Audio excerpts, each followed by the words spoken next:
নমস্কাৰ। তালা চালা মাৰি একেবাৰে ঘৰলৈকে উল্লো আৰু 1 মাহলৈকে। এইয়া তাই তালাটোক ভালকৈ মাৰিব পৰা নাই। এইখন আইনাতে আমি সদায় যাব ওলাই পেলাই চাওঁ একবাৰ আকৌ। এইৰ পৰা চাইচোন তালি টোপোলা এয়া দাঙি ল'লোঁ আৰু ধৰিলোঁ খোজ। যৌ সোনকালে যৌ। এইখিনি ৰাস্তা আকৌ আমাৰ খুব ভাল লাগে। চাই আছোঁ আৰু এইটো আহি মেইন ৰাস্তাটো পালোঁ। এতিয়া গাড়ীত লাগি বন্দাবাদ দি ৰখি থাকিব লাগিব আৰু।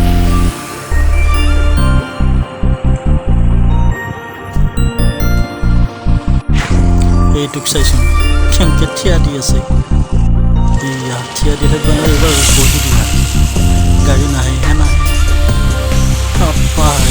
কিমান টাইম ৰখিব লাগে। এই আহে এখন আহে তাড়াতাড়ি। এইটো একবাৰ উঠে একবাৰ বহে, ইছৰাম কিবাকে আহিল দে এখন গাড়ী। বহি ল'লোঁ চিটত আৰু আৰামত গুৱাহাটীত লাগি যাত্ৰা আছোঁ আৰু। যাই থাকোঁ দেচোন বাৰু কি হয়।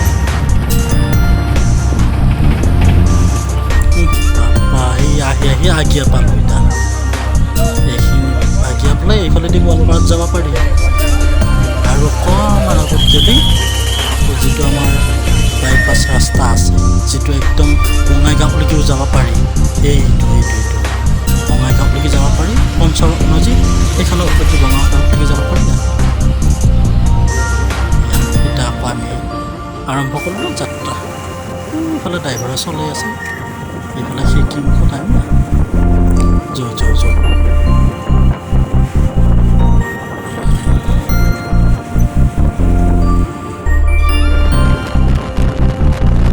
এইবিলাক শাল গছৰ বাগান বৰ ধুনীয়া লাগে কিন্তু, আৰু বৰষুণ পৰি গাছবিলাক নহয় ইমান ধুনীয়া লগা হৈছে।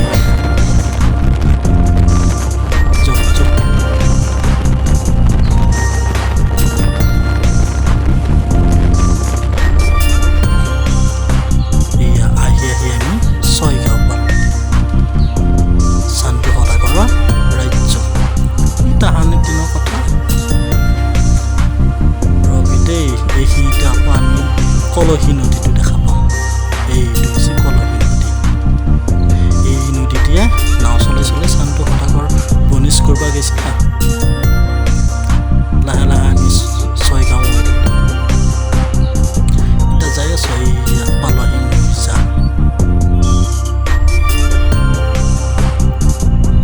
এইখন আমাৰ শৰাইঘাট ব্ৰহ্মপুত্ৰৰ ওপৰতে। আহি কিবাকে ঘৰটো পালোঁ। এইয়া গাড়ীখন আমি আকৌ ঘৰত লাগি খোজ ধৰছোঁ। তালিয়া টোপোলাই ভাগাৰো লাগছি। এই 10:55 পৰা গাড়ী উঠি আহি আছোঁ। এতিয়া আৰু ঘৰত লাগি যাওঁ। আপোনালোকে ভিডিঅ'টো চাই থাকিব আৰু কিবা ভুল চুল হ'লে কৈ দিবচোন, ভাল লাগিব ক'লি। ভিডিঅ'টো চাই থকাৰ কাৰণে বহুত ধন্যবাদ। বাই।